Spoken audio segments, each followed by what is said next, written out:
We now want to look at definite and indefinite integrals. Integrals, where we have been adding a general constant c, are known as indefinite integrals.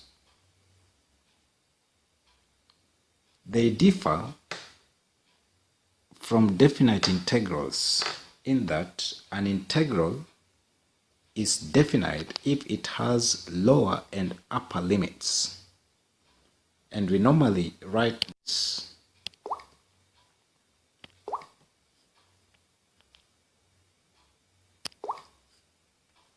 an integral with lower and upper limits with respect to a variable. So here,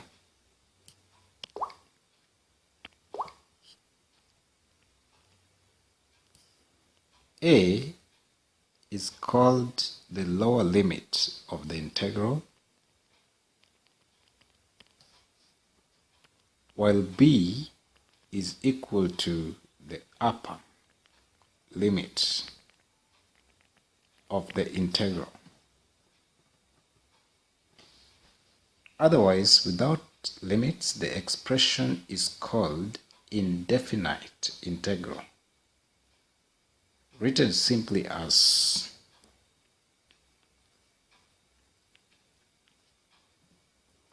so we don't have any upper limit or any lower limit. For example,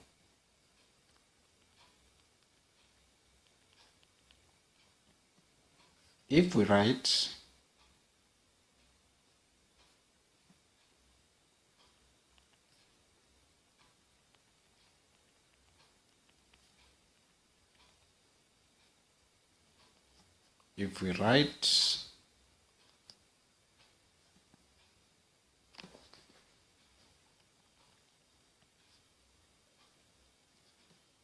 that is an example of a definite integral.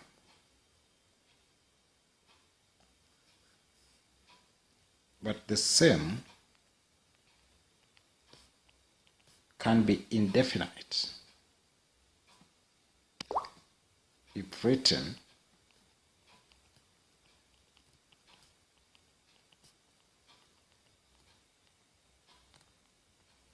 if we write so in this case we don't have the upper or the lower limits.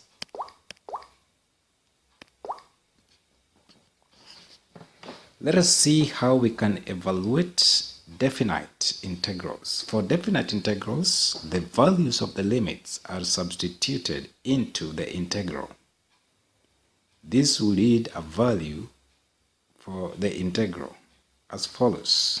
An example, we have been given a definite integral with lower and upper limits being 1 and 4 respectively. So we integrate and obtain x cubed minus 3 over 2 x squared plus x plus c,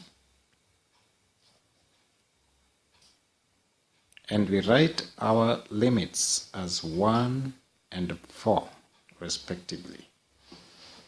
Next, we substitute our limits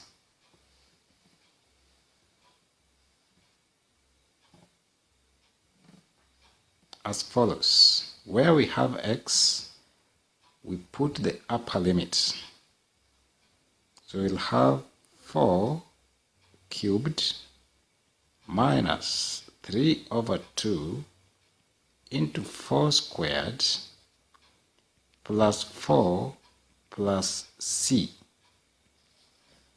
And then we subtract the substitution of the lower limit, minus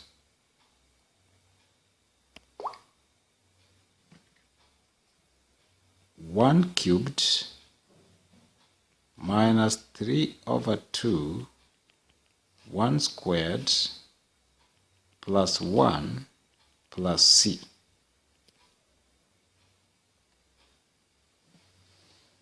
We evaluate this and get 64 minus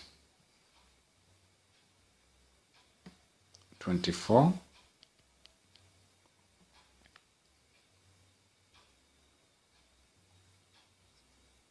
plus 4 plus c minus 1 plus 3 over 2, when we open the brackets, minus 1 minus c. So we notice here that the constants will disappear because we have plus c and minus c, which will always apply in all cases. And therefore, when we are integrating definite integrals, usually we don't write the c's. We do not write the c's because the c's eventually disappear. And this gives us a value equals to